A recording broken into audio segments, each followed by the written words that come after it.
솔로몬 왕 이후로 이스라엘은 남유다와 북이스라엘로 나뉘었습니다. 그 모든 과정과 역사가 열왕기상에 자세히 기록이 되어 있습니다. 개인적으로 저는 남유다의 왕들 중에 제게 가장 매력적인 인물이 누구냐고 물으면 저는 아사 왕이라고 할 것 같습니다.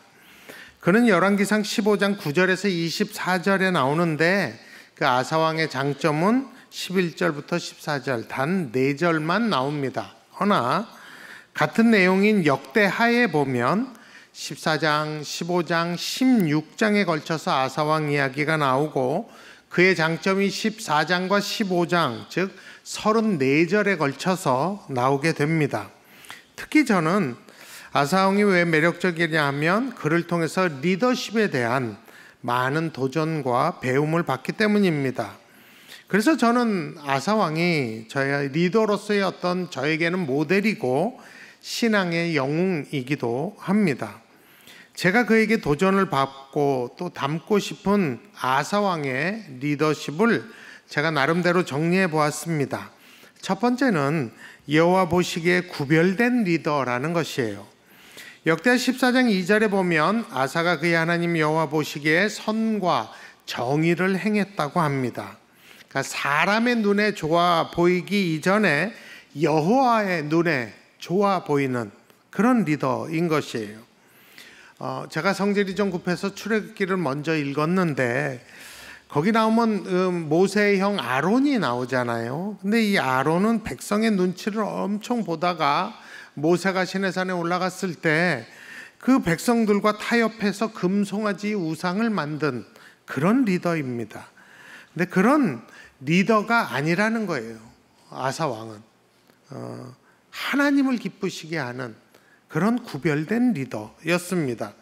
그래서 여호와 보시기에 악한 이방 제단과 산당과 우상들을 없앴다고 하고 심지어 그 아사 왕의 어머니가 가증한 모세라상을 만들었을 때 그 우상을 찍어 빻아버리고 불살라버리고 어머니 자체를 태후의 위에서 폐위를 시켜버리는 아주 대담한 사람이었습니다.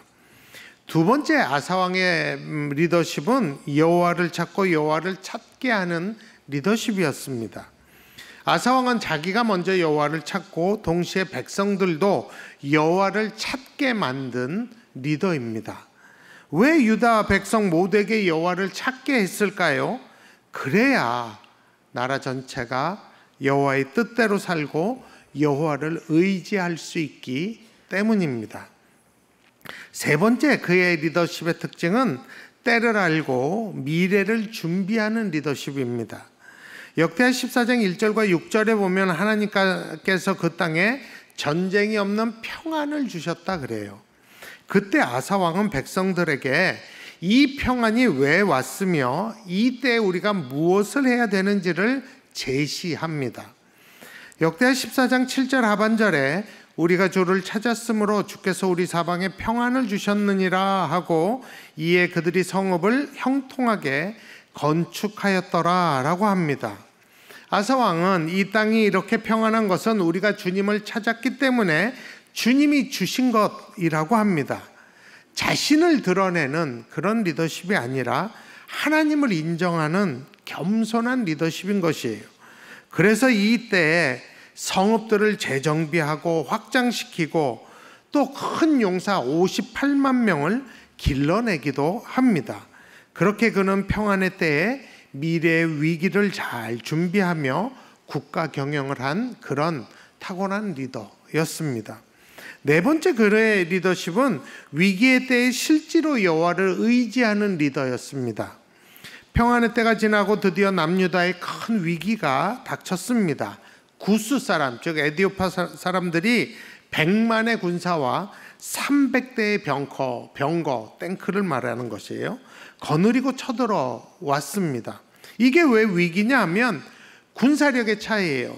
군사가 그쪽은 100만, 아사왕은 58만, 병거 그들은 300대, 아사왕은 빵이었기 때문에 이 전쟁은 누가 봐도 열세이고 아사왕이 백전백패할 수밖에 없는 그런 전쟁이었습니다. 그러나 그때 평소에 여호와를 찾던 그 아사 왕의 진가가 나타납니다. 그 위기 상황에서 그는 전쟁을 피하거나 도망가지 않았습니다. 그리고 그때 그가 한 그 위대한 기도 때문에 저에게는 그가 믿음의 영웅이 된 것입니다. 그것이 바로 역대하 14장 11절의 기도죠. 우리 11절 한번 같이 그 위대한 기도를 같이 읽어봅니다. 아사가 그의 하나님 여호와께 부르짖어 이르되 여호와여, 힘이 강한 자와 약한 자 사이에는 주밖에 도와줄 이가 없사오니 우리 하나님 여호와여, 우리를 도우소서. 우리가 주를 의지하오며 주의 이름을 의탁하옵고 이 많은 무리를 치러 왔나이다. 원하건대 사람이 주를 이기지 못하게 하옵소서 하였더니 합니다. 정말 대담하고 멋있는 기도 아닙니까? 그래서 이 전쟁의 결과가 어떤지 우리 다 알아요. 100만 명을 아사왕이 전멸시키는 대승으로 끝납니다. 저도 위기의 때에 도망가지 않고 담대히 이런 기도를 하는 리더가 되고 싶습니다. 그래서 하나님이 친히 함께 하시고 역사하셔서 완벽한 승리를 더 맛보는 그런 리더가 되고 싶습니다. 아사왕은 이 사건으로 주변 다른 민족들에게도 두려움을 주는 그러한 승리의 명성을 얻게 되었고, 또 이때 노획한 전리품들이 어마어마해서 한 나라 경제를 완전히 업그레이드 시켰습니다. 한마디로 이 아사왕은 남유다를 부국강병시키고 태평성대를 이룬 그런 왕이었습니다. 그래서 더 놀라운 것은 역대하 15장 9절에 보면 북이스라엘의 사람들이 이 아사왕의 리더십에 매료되어서 남유다로 돌아오는 자들이 많았다고. 놀라운 일이죠. 이렇게 아사왕은 존경하고 자랑할 만한 하나님이 인정하시는 그런 탁월한 지도자였습니다. 그런데 역대하 16장을 보면 그 멋진 지도자의 말로가 상당히 실망스럽습니다. 역대하 15장 12절에 아사왕과 온 백성들이 예루살렘에 모여서 마음을 다하고 목숨을 다하여 조상들의 하나님 여호와를 찾기로 언약하는 장면이 나옵니다. 그리고 다음 절에 그들은 이스라엘 하나님 여호와를 찾지 아니하는 자는 대소남녀를 막론하고 죽이는 것이 마땅하다라고 결의를 한 것이에요. 그러니까 왕과 모든 백성이 모두가 다 자발적으로 자기 목을 걸고 여호와를 찾기로 언약한 것입니다. 여러분, 얼마나 좋으면 이런 언약을 하겠어요. 그런데 이 언약을 누가 깨냐 하면 아사왕이 깨요. 언약을 이렇게 맺은 20년 후에 북이스라엘의 바사 왕이 남유다와의 국경지대 휴전선지대의 라마를 건축하게 돼요. 이 전략적인 라마 건축은 선전포고와도 같은 것입니다. 성경에서 이 당시 북이스라엘의 군사력이 정확히 얼마였는지는 몰라요. 하지만 분명한 것은 20년 전에 구스 사람들 100만보다는 훨씬 적었을 것이고, 이 당시 아람 사람들과도 비교가 안 됐을 거라고. 그래서 잘해봐야 남유다 군사력과 비슷하지 않았나 추측합니다. 또 어떤 기록은 군사력은 남유다가 훨씬 더 우월했다. 왜냐하면 병사들을 길러냈기 때문에. 그리고 전투 경험도 훨씬 많았다고 합니다. 그러니까 이 아사왕은 북이스라엘의 이 바하사왕과 능히 싸울 힘과 능력이 이미 있었다는 이야기가 됩니다. 그런데 그들이 선전포고할 때 아사왕이 정보를 수집해 보니까 이 북이스라엘의 바하사 왕이 아람의 벤하닷 왕과 모종의 금전적인 계약을 하고 그들을 등에 업고 이런 선전포고를 한 것이라는 것을 알게 됩니다. 이 정보가 아사왕을 두렵게 만들었던 것 같습니다. 그래서 아사왕은 여호와의 곳간과 왕궁 곳간에 있는 은금을 싹싹 긁어서 외계족 라인을 총동원해서 아람 왕 벤하닷에게 따따블의 뇌물을 바치며 바사를 배신해 달라는 청탁을 하게 됩니다. 그랬더니 돈을 좋아하는 이 베나닷 왕은 뇌물 앞에 바사 왕을 당장 배반하고 오히려 공격을 하였습니다. 그러니까 바사 왕이 할 수 없이 라마를 건축하는 모든 것을 중단하고 물러나게 됩니다.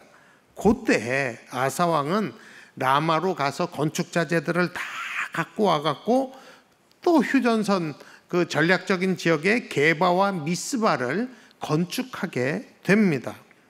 사실 세상적으로 보면 유혈 사태 없이 외교적인 전략으로 이 전쟁의 위기를 극복하고 오히려 국방을 더 견고히 한 이 아사 왕의 훌륭한 지도력을 긍정적으로 평가할 수 있습니다. 그러나 하나님의 눈에는 그것이 망령된 행동이라고 역대하 16장 9절에 평가하고 있습니다. 그리고 그 망령된 행동의 결과로 이 땅의 평화의 시대는 이제 지나가고 전쟁이 있을 거라고 말하고 있습니다. 훌륭하고 탁월한 지도자인 아사 왕이 왜 이렇게 됐을까요? 열왕기서에는 사실 이 사실을 언급도 하지 않았지만 왜 역대기에서는 이렇게 자세하게 16장을 기록해 놨을까요? 그것은 아사 왕을 통해서 이스라엘 백성들뿐만 아니라 우리까지도 반면교사의 교훈을 받으라는 것입니다. 그러면 아사 왕을 통한 반면교사의 교훈은 무엇일까요? 첫 번째는 아사 왕처럼 나도 변질될 수 있다는 것을 인정해야 한다는 것입니다. 앞에서 설명드렸듯이 이사와 아사와 이 백성들은 하나님의 역사를 체험하고 자발적으로 자기 목을 걸고 하나님과 언약을 맺었습니다. 지위고하를 남녀를 막론하고 하나님을 찾지 않는 자는 죽여야 한다. 죽일 것이다. 그게 마땅하다라고 했어요. 그들의 이 결정은 정말 진지하고 신중하고 진심으로 그런 결정을 자발적으로 한 것입니다. 그런데 이 언약을 담대하고 탁월한 지도자인 아사 왕이 먼저 깨는 거죠. 여러분, 사실 우리도 엄청난 은혜를 체험했거나 하나님의 도우심을 크게 입었을 때 진짜 너무 감격해서 하나님께 영광을 돌리며 앞으로 제가 주님께 헌신하겠다고, 주님 기뻐하시는 일을 하겠다고 다짐하지 않습니까? 소원도 하고 그러죠. 그러나 다른 어려움이 뒤에 오거나 아니면 평안하게 너무 지속된 생활을 하다 보면 이 언약한 것 자체를 잊어버려요. 그죠? 그래요. 저도 그런데 어떻게 제가 감히 아사 왕을 정죄할 수 있겠습니까? 여러분, 우리 모두가 아사 왕처럼 그렇게 될 수 있다는 것을 인정하는 게 지혜입니다. 좋을 때 흥분해서 간이라도 빼줄 것처럼 그러다가 시간이 지나고 좋지 않을 때 쉽게 불평하고 욕할 수 있는 게 바로 연약한 우리라는 것을 인정해야 합니다. 그래서 어떤 분들은 은혜 받고 서운하지 말라고, 헌신하지 말라고 이야기합니다. 저희 어머니가 그랬어요, 사실. 어차피 나중에 너 실족할 건데, 오래 지속되지 않을 건데 아예 그런 헌신과 서원을 하지 않는 게 지혜라고. 여러분, 그러면 우리가 부르는 찬송 중에 금지곡이 많이 생깁니다. 아십니까? 358장 나가세 나가세 주 예수만을 위하여 목숨까지도 바치고 싸움 토론하고, 이 찬양 부르면 안 되죠. 213장에 나의 생명 드리니 드리면 안 되죠. 그죠? 우리 제일 많이 봉헌송으로 부르는 50장 내게 있는 모든 것을 아낌없이 드리네, 드리면 안 되죠. 우리가 좋아하는 찬송 중에 주님 내가 여기 있사오니 나의 마음 나의 몸 주께 드리오니, 큰일 나죠. 부르면 안 되죠. 여러분, 굉장히 많은 금지곡이 생길 겁니다. 여러분, 절대로 우리가 너무 감사해서 우리의 충성과 헌신을 찬양으로, 기도로, 소원으로 표현하는 것은 절대 나쁘거나 경솔한 것이 아닙니다. 우리 하나님은 그러한 우리의 연약함까지도 다 포용하시고 용납하실 수 있는 넓은 분이시기 때문입니다. 그리고 나중에 못 지키더라도 그때 우리가 드리는 헌신과 고백을 그 당시에는 기쁘시게 받으시는 분이십니다. 우리의 연약함을 너무 잘 아시죠. 여러분, 우리가 지금 막 감사하고 감격하는 것은 그리 오래 가지 않아요. 유효기간이 있어요. 그걸 알고 있으셔야 합니다. 그래서 충만할 때 자만하지 말고 오히려 충만할 때 더 기도해야 합니다. 우리는 우리의 이러한 연약함을 인정하고 하나님이 우리를 도우시고 붙드시도록 기도해야 합니다. 정직하게 하나님, 내가 내일도 이르지 않을지 모르니까 앞으로도 성령 충만하게, 감사 충만하게, 구원의 기쁨 충만하게 해달라고 기도해야 합니다. 우리 연약함을 인정하기 때문입니다. 아사왕을 통한 두 번째 반면교사의 교훈은 늘 여호와를 찾는 것이 비결이라는 사실입니다. 여러분, 여호와를 찾는다는 것이 무엇일까요? 역대하 14장과 15장에 이 여호와를 찾는다라는 이 찾는다라는 히브리어는 두 종류가 나오는데 다라시라는 단어로 6번이 나오고 바카시라는 단어로 2번이 나오는데 다라시라는 이 히브리어는 묻고 또 묻다, 자주 가다, 따르다, 예배하다 라는 뜻이고 바카시라는 히브리어는 묻다, 탐구하다, 간청하다 라는 뜻입니다. 그러니까 정리해 보면 주님을 찾는다는 것은 주님께 자주 가서 묻고 그분의 말씀을 따르며 기도하며 예배하는 것을 의미합니다. 아사왕이 탁월한 리더십을 발휘할 수 있었던 비결은 그가 여호와를 찾았고 백성들로 하여금 여호와를 찾게 하도록 했다는 것이라고 말씀드렸습니다. 여러분, 여호와를 찾게 되면 여호와를 의지하게 되고 여호와를 의지하면 거기에서 담대함과 용기가 나오는 것입니다.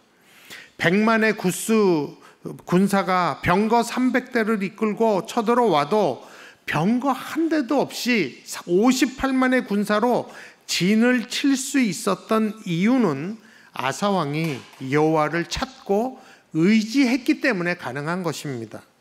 그가 평소에 여호와를 찾았기 때문에 진짜 역대하 14장 11절에 이 전쟁에서 가장 빛나는 그 기도를 했던 것입니다.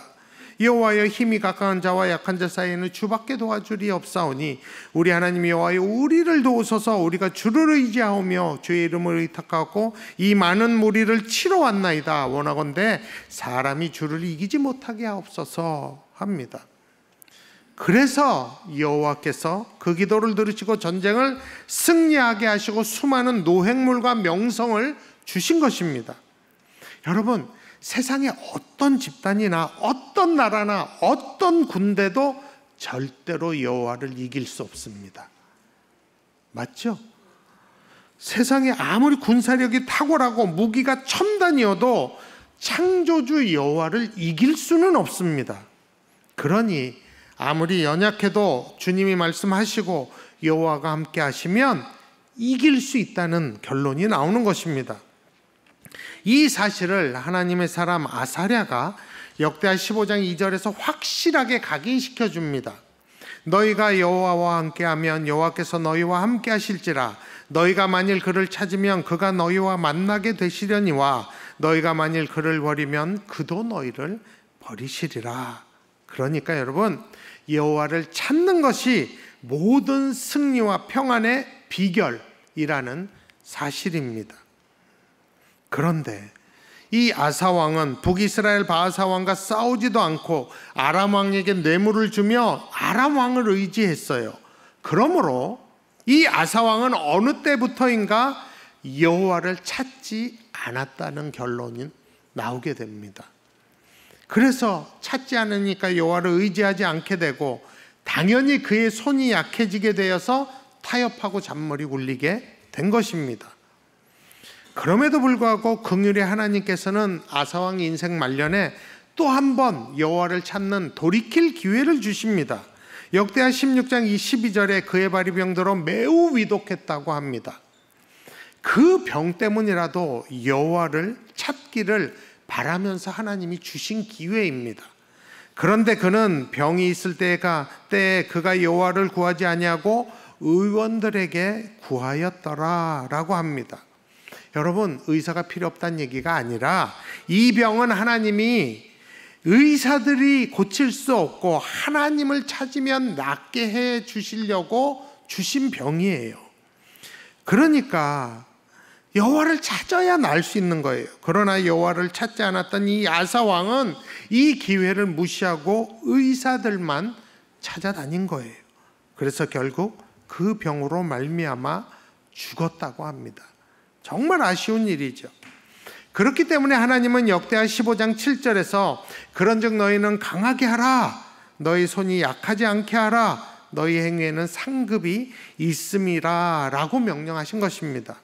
하나님의 본 마음이 뭐냐 하면 여호와를 찾는 아사 왕과 유다 백성들에게 더 큰 상급을 계속 주고 싶으신 거예요. 그래서 명령하신 게 뭐예요? 너희는 강하게 하라 라는 명령입니다. 여러분, 우리의 영적인 손이나 육체적인 손은 그냥 놔두면 강해지거나 유지되지 않아요. 약해집니다. 맞죠? 운동하는 분들은 다 알아요. 그러므로 그렇게 강하게 하라고 명하신 것은 두려워서 피하지 않도록 계속 준비하고 훈련하고 도전하라는 뜻입니다. 이 말씀에 의하면 아사 왕은 북이스라엘뿐만 아니라 아람도 이길 수 있는 기회가 있었다는 것입니다. 20년 전에 구스 사람들에게 하나님이 그렇게 하셨듯이 그런 기적을 또다시 하나님이 베푸실 계획이 있으셨다는 것입니다. 그런데 아사 왕은 여호와를 찾지 않았기 때문에, 의지하지도 않고 손이 약해졌기 때문에 아람을 두려워하게 된 것입니다. 그래서 여기서 우리가 알 수 있는 건 뭐예요? 여호와를 찾는 것은 한 번에, 한때에 한 번만 하는 게 아니라 꾸준히 늘 해야 된다는 사실입니다. 하나님께 자주 나가서 교제하면서 그분께 묻고 하나님의 말씀을 들어야 합니다. 그리고 하나님께 기도하면서 예배에 힘써야 하는 것이에요. 그렇지 않으면 우리의 영적인 손이 약해지고 쉽게 두려워지고 쉽게 포기하고 쉽게 도망가게 됩니다. 목회를 하다 보니까 제일 변화되지 않고 완고한 고래심줄 같은 사람들이 누군가 가끔 있어요. 주로 왕년파들이에요. 왕년에 다 해봤어 하는 분들. 왕년에 다 해봤어. 나도 왕년에 큰 은혜 받아봤어. 나도 왕년에 기도 좀 했지. 근데 문제는 지금 그들의 손은 약해졌다는 게 문제예요. 그래서 쉽게 실망하고 상처받고 의기소침하고 슬럼프라고 하고 열정도 사라지고 감사도 사라지고 오직 날카로워갖고 막 판단하고 정죄하는, 정말 그런 안타까운 분들을 가끔 봅니다. 근데 여러분, 저나 여러분이 얼마든지 그렇게 될 수 있어요. 그 인정하셔야 돼요. 그렇기 때문에 우리는 지금 여호와를 찾아야 된다는 겁니다. 말씀을 가까이 하고 예배를 소중히 여기고 기도해야 합니다. 그래서 교회에서는 수요 예배도 금요 기도회도 각종 양육 프로그램들, 소그룹들 만들고 하세나 성경 읽기, 이런 것들은 우리 생활의 어떤 루틴이 돼야 돼요. 요즘 여러분들이 여호와를 찾고 내 손이 약해지지 않게 하기 위해서 어떤 시도들을 하고 계십니까? 너무 많은 거 한꺼번에 하려고 하지 마세요. 체해요. 하나하나씩 도전하세요. 제일 먼저 권합니다. 성경 일독, 그리고 하세나. 어떤 분들은 수요 예배 도전도 해보시고 금요 기도회 도전도 해보세요. 늘 이 시간에 온라인 예배만 드리시는 분, 몸 멀쩡한데 온라인 예배만 드리시는 분들 한번 도전해 보세요. 현장으로 나오는 것을. 어찌하든 여호와를 찾는 여러분들이 되시고 손이 약해지지 않는 여러분들이 되셨으면 좋겠습니다. 그래서 날마다 하나님과 친밀해지고 하나님 나라를 누리는 그 복을 저와 여러분이 받았으면 좋겠습니다.